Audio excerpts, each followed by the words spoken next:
Hello children, welcome back to your social class. I am your social teacher Aisha. Children, in previous class we started with lesson number 4, the United Nations, and we completed what are the United Nations and about the world wars. Then how United Nations is formed, what is the need of United Nations, we learned. Now in this session we are going to start with lesson number 5, India and the United Nations. How is our country linked to the United Nations? Why did our country came to the United Nations? We are going to study in this chapter, that is India and the United Nations, chapter 5, page 246. Okay, so first of all, what is United Nations? You know, United Nations organizations where all the members of the nation form this nation so that there would be peace in all the countries. It was a need, actually United Nations was a need to be formed so that it could stop any other wars, any other war which would be taken place. So that no wars should be taken place and should be stopped. So only United Nations was formed. And how our country came into this United Nations, we are going to learn in this chapter now. So India is one of the founding members of United Nations. Yes, India was also one of the founding members of United Nations. Our country members were the founded members of the United Nations. Who signed the UN Charter? So India, there were some charters, children, they had to sign some charters, like how we will be having treaty, right? Same way there are charters. Every country who are the member of United Nations, they had to sign this charter. And India signed the charter in San Francisco Conference on 30th October 1945, that is before independence, 2 years before independence only. Our country signed this charter, United Nations Charter, in San Francisco on 30th October 1945. Okay, India has always supported the principles and objectives of UN. Whatever the UN has made the principles and objectives, India has always supported it. Then after attaining 1947, when we got independence, we completely got freedom from the Britishers. We got completely freedom from the Britishers, and we were being a sovereign. Means we were already enthusiastically participating in United Nations Charter. How was India first of all supporting? First of all, India was supporting to the contribution to the budget. So whatever the contribution to the budget, India was supporting into the UN. In our country, whatever the healthcare sectors are there, anything they wanted to learn, like any Indian experts were sent to the African and Asian regions to advise on education, health and agriculture. So from our country, all the Indian experts who were very knowledgeable about this, who were very helping our country into growth of this medicines, about the education, about the agriculture. We were sending to the other, we were actually like an agency, we'll have like an agencies, okay. We are further going to learn about the agencies, okay. We'll be having the agencies, we were members of the agencies. Some people will be there who will be members of the agencies. They will go for other countries where UN has said to go. They will go and they'll start to give advice. They will say how can we go more agriculture, then about the education, about the healthcare, about the medicines. India has been participated in that. Then India has been contributed to the UN peace.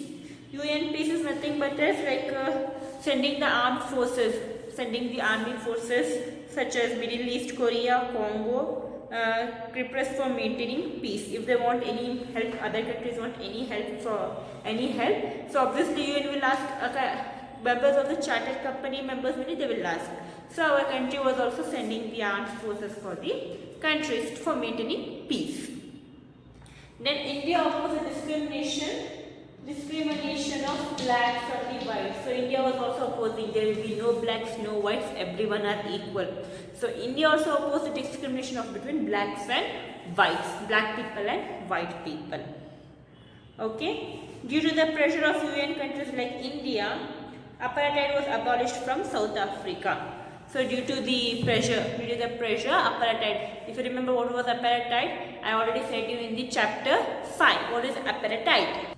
Apartheid is a racial discrimination. You remember, in Great People Never Die, Mahatma Gandhi has made apartheid, means there will be no discrimination between black and white people. Right? So India was completely opposed against this discriminations. Okay. Then completely apartheid was abolished, means sent away, thrown away from the South Africa. Then India was always put first interest in developing nation. One such was formation of non-aligned movement. Okay, so India was always developing, means putting their hands forward for the developing purpose. Let it be infrastructure, let it be in education, let it be in hectares, sectors. India was always putting their hands in the developing of the country. Okay, and one such movement was non-aligned movement. What is this non-aligned movement? Okay, non-alignment movement is not going against of India didn't go against of any other countries, nor it gone for of the other countries. I'll be saying about this non-aligned movement in shortly now. Okay. Then India also consistently pursued the objective of global disarmament. Global disarmament are nothing but against the arms and ammunition, against the nuclear weapons, against all which will harm the humanity, harm the lands of the people. India was completely against of that. Okay, so first of all, what we have studied today, we have studied about the how India has been came to the existence of United Nations. First of all, Indians were signed the charter in San Francisco in 30th October 1945. Okay, they contributed to the budget of the UN and like sending all the Indian experts to other countries in favor of the health, education or agricultural purpose. Then maintaining UN peace, United Nations peace. If any country asked any help from Indian army, definitely our country would send them to United Nations for the peace and all. They oppose the discrimination. Apartheid was being done. Apartheid is nothing but as no racial discrimination against the color. Then global disarmament. Global disarmament is nothing but as what? India wants support for the arms and ammunition or any nuclear weapons. Okay, global disarmament means India wants support any arms and ammunition or global any nuclear weapons. What is this global disarmament? Global disarmament, India supports a total ban on the use of nuclear weapons because nuclear weapons can cause mass destructions. Okay, so India is completely totally banning for the nuclear destruction.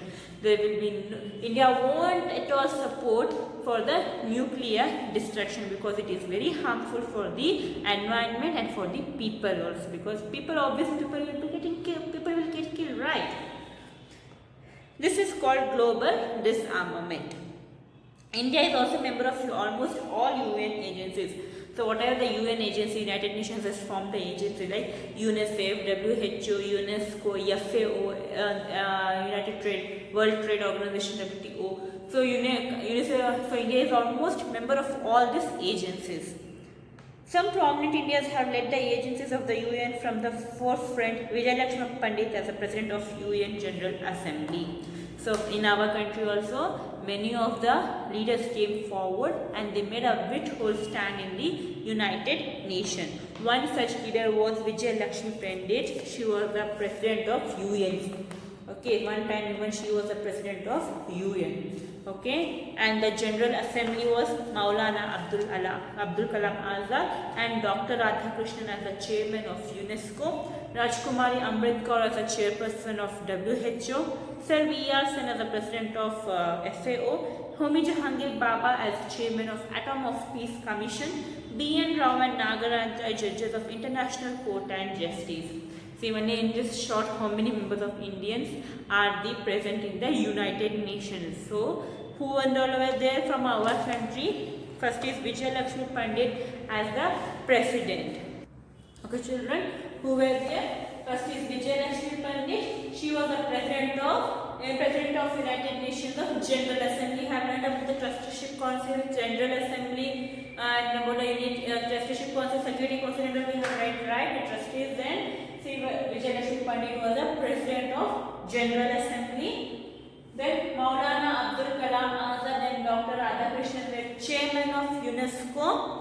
Then Rajkumari Ambedkar was the Chairperson of WHO. Sir V.R. Sen was the President of FAO. Homi Jahangir Baba was the Chairman of Atom for Peace and Commission. B.N. Rao and Nagendra Singh were the judges for the International Court of Justice. This and all you have read in United Nations, agencies of United Nations. These were all the members of the agencies of United Nations. Okay, who are they? First is Vijay Lakshmi Pandit for General Assembly, Maulana Abdul Kalam Azad as well as Dr. Radhakrishnan for Chairman of UNESCO, Rajkumari Ambedkar, she was the Chairperson of WHO, Sir V.R. Singh, she was the President of FAO, that's Food and Agricultural Organization, Homi Jahangir was Chairman of Atom and Peace Commission. Then B.N. Rao and Nagendra Singh were the judges of International Court of Justice. Okay, now we are going to learn about these agencies. What are these different agencies? Okay, first we have UNICEF. What is UNICEF? So as I said, there are different agencies which we are our members, which our Indian members, leaders were members of this. So who are our total agencies? UNICEF, FAO, UNESCO, WHO. What is the form of UNICEF? United Nations Children's Fund. Okay, what is the form of UNICEF? Is United Nations Children's Fund. FAO, Food and Agriculture Organization. UNESCO, United Nations Educational, Scientific and Cultural Organization. WHO, World Health Organization. So first we are going to learn about this UNICEF. What is this United Nations and Children's Organization? It's children. First it was started for the purpose of children, from the need of the World War. When this World War happened, obviously so much of land, everyone was destroyed, land was destroyed, so many families were destroyed, and even children were there. Because of this World War, many of them lost their land, many of them lost their food, everything they lost. So this United Nations, so this UNICEF they have formed for the children. For the children who have lost their parents in the war, for the children who are lacking nutritious food, who are not very healthy. For that purpose, this UNICEF was made. Now UNICEF is completely in the worldwide for children like who are malnourished and who are not at all healthy. For them, this UNICEF will provide support. Okay, it is completely for the children. Okay, children in the countries in the countries who were in the war in Second World War, especially during that time. Okay, when it was formed in 1945, during that time, children whose parents are died in the war, because of the nuclear weapons, their land is completely destroyed. Because of that nuclear weapons, their health was completely spoiled. For that, for their nourishment, for them education, for their proper education, for them nourishment, for them good health, these UNICEF agencies will go ahead and support them. Okay, it is benefiting millions of children. This UNICEF is benefiting many various of children, millions of children, by providing them education, by providing them good food, by providing them best by giving them health in emergency funds in emergencies of health and all. Okay. So UNICEF was for the children and education, then Food and Agricultural Organization, that is FAO, and for the food and for the agriculture, like how we can send food there, how we can grow lots of agriculture, and how we can grow lots of crops in one particular land. Indian experts will be there, right? They have joined their hands to FAO in agricultural term, and our country is completely agriculture. Our country's backbone is agriculture. So our country has a lot of agriculture to do. So obviously our country members have joined to FAO, and they will give various of advice and they seek the assistance also, they will help also for the agriculture and food purpose of the countries, many of the countries. Then UNESCO, that is United Nations Educational and Scientific and Cultural Organization. This is made to form the laws children. Whatever the laws UNESCO has made, each of the country has to follow. Like we have our own culture, even other countries will follow the culture. To maintain the culture and law, with form, this UNESCO is formed, like scientific and exchanging programs, students and teachers exchange programs. Teachers will go for different countries, they will start to teach them, okay, like a student and teacher program, whatever in the countries, whatever they know, they start to teach them. Okay, so FAO has helped in India to increase food production with expert guidance. So in our country also, if we want to export or import or increase the food production, FAO has helped us. Okay, it has helped to change the deserted lands into fertile areas. So wherever the deserted lands with there means where the crops are not grown. Okay, they have helped to they have helped us to make it into fertile areas, means where we can grow the crops over there. Our dairy farms have also greatly benefited because of the UN. So dairy farms, what we will get in dairy? Milk, right? This also has helped us by the United Nations, because of the UN only. Then we have students and teachers in this program with the help of the countries of organized UNESCO. They have helped India in learning new ideas and techniques in the field of education. The UNESCO also teaches and students, they helped India. United Nations have helped India with the different new techniques in the form of education and all. Okay. Then WHO is been supplying India with the medicines and expert doctors to fight and eradicate this deadly diseases like smallpox, cholera and malaria. So WHO is also helping us, like if you have any diseases which in our country is not able to produce or they are not able to invent it, okay, they are not able to invent medicine, this WHO will help us with the help of other nations' advice. This WHO will help us by some of the diseases also. They have helped us to fight like smallpox, cholera and malaria. Okay, so they have helped us to eradicate these diseases. And many Indians have been trained as nurses and public health officers by the WHO. So our countries, many Indians are there, right? Even they are being trained like a nurses by the WHO officers. Nurses and public health like doctors and all, they have been trained by the WHO. So I hope this much you have understood about the UNICEF, FAO, UNESCO and WHO. Next we have non-aligned movement. What is this non-aligned movement? Okay, non-aligned movement. Okay, non-aligned movement is, first of all, you have heard about the World War. We have read about the World War and Second World War. This World War was firstly head of this World War the USSR and USA. Okay, USA and USSR had that Cold War. They were having this Cold War. After Second World War also, they were having this Cold War because they didn't trust each other. And what they done is they wanted to form a strong alliance so that they can dominate the world. They wanted to strong alliances so that they can dominate the world. What they made, they wanted countries to support them. If war comes out or something else, they wanted countries to support them.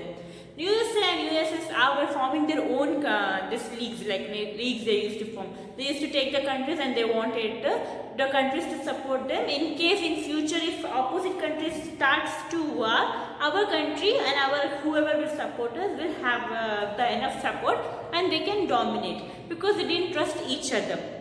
But some countries, they don't wanted to go for against also, they don't wanted to go for also. For example, for our country, neither it wanted to support USA, neither it wanted to support for USSR, neither it wanted to go against USA, neither against USSR. So at that particular time, there was a very big quarrel, okay, whether to support or whether to go for, because they were both strong countries. And at our particular time, hardly we got independence in 1947. Okay, we got independence and our country didn't have that much economic power, not that much arms and ammunition. If the countries come and fight war against us, we didn't have that much. So at that particular time, Pandit Jawaharlal Nehru, along with some of the 5 to 6 countries, they formed non-aligned movement. Means non-aligned movement means you have to give us an option. Either we want to join with you or either we don't want to join with you. Okay, in this non-aligned movements like Ghana, Bangladesh, Indonesia, this and all countries members with it, they all supported this non-aligned movement because they doesn't wanted to go for or against any of the powerful countries. They may dominate us, they may remove us, but what about us? We have nothing in front of them at that particular time. Okay, so this non-aligned movement was formed. In this non-aligned movement, Pandit Jawaharlal Nehru asked the option is either you give us options. I'm just saying a simple story. Either you give us our options, either we want to support, either we don't want to support. And there were many countries who didn't want to support or go against both the countries. Okay, that's the non-aligned movement here. We will not be with you also, we won't be against you also. We will be forming as a non-aligned movement. So many of the countries joined this non-aligned. It was earlier started with 5 to 6 countries. Along with Pandit Jawaharlal Nehru started with 5 to 6 countries. Then later many countries joined in this non-aligned movement. Means we are not either supporting you also, we are not going against you also. Okay. Then the Prime Minister, he was at that time he was a Prime Minister. Who was the Prime Minister? First Prime Minister Pandit Jawaharlal Nehru. Okay. There was possibility, if like this it was there was possibility of another war also, because one countries will join, other countries will join. Once again one more war will take place, and at that time no one could afford that war. And since if the war takes place, Asia and Africa will, though these both the continents will suffer huge damage. Okay. Then he discussed the issues with leaders of Yugoslavia and Egypt. So Prime Minister Jawaharlal Nehru discussed this matter with the leaders of the Yugoslavia and Egypt. Okay. Then they realized that it was interest in developing nations not to join either the groups. So it's better we don't join to the groups. We will start to develop our own nations. Then the non-aligned movement was formed, and NAM was formed in 1955. Okay, then soon many Asian countries, many African countries joined in this non-aligned movement. So today we have to tell you 180 non-aligned movement countries. So totally we have 180 non-aligned movement countries. The 5 principles which was formed is known as Panchsheel. Panchsheels are the 5 principles which have been formed. Okay, these 5 Panchsheel were led by the Jawaharlal Nehru itself. Okay. Then according to this, the nations should cooperate with each other, okay, and for the general good, they have to cooperate. Then since many members of NAM can raise issues at the UN, their views are heard and respected. Since there are 118 members in non-aligned movement, whatever the issues have been raised from the non-aligned movement, UN has to respect it and should go through it, okay. Then it should be heard and respected. Then members of NAM have also established trade links between themselves and cooperate to fight against poverty, diseases, illiteracy. Apart from this USSR, USA and USSR, members of NAM among themselves, among our countries, when we started to have input and export about the business links and about the eradicate of the diseases, poverty, and about the helping children in their education, okay, in their health and all. Non-aligned movement countries have been formed and they have made their own goal. Okay, so this was a non-aligned movement, children. Any more doubts? We will just meet our interact session and we will clear it. Okay, so it was just simple. Non-aligned movement means neither we are supporting you, neither we are going against you. We will form our own this. Okay, so that if we need any help, we can discuss among themselves. Means this is not going against you also. We are not going for with you also. Okay, so this was a non-aligned movement. So we have read about the India and United Nations, about UNESCO, FAO, UNICEF and all. Now there are just 3 exercises. So we will just clear these exercises. First main, India became the member of United Nations in dash in which year? 1945, October 30. Second, after World War II, USA and dash became totally against each other. USSR, Russia and America were totally against each other. They were not having any friendly relations. Many Indian experts are sent to dash and dash countries to advise in education, health and agriculture, Africa and Asia.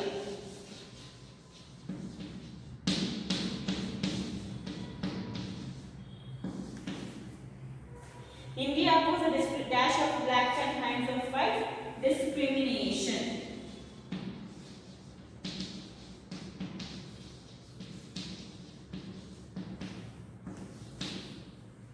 India has also consistently pursued the objective of global disarmament. True or false? India was one of the founding members of UN. True. There was no tension between USA and USSR of World War II. No, there was very heavy tension between them. So it's a false.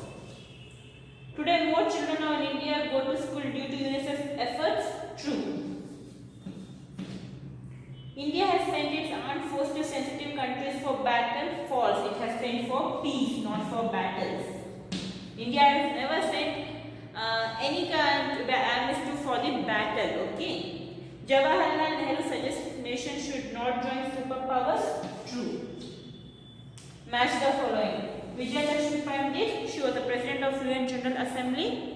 Dr. Radhakrishnan, Chairman of UNESCO. Rajkumari Amritkar, Chairperson of WHO. Sir V.R. Sen, President of FAO. Homi Jahangir Baba, Chairman of Automecon Peace Commission. So your options will be 4, 1, 5, 2 and 3. Okay children, please copy this. Any doubts, we are definitely meeting in our interactive session. Bye bye children, take care.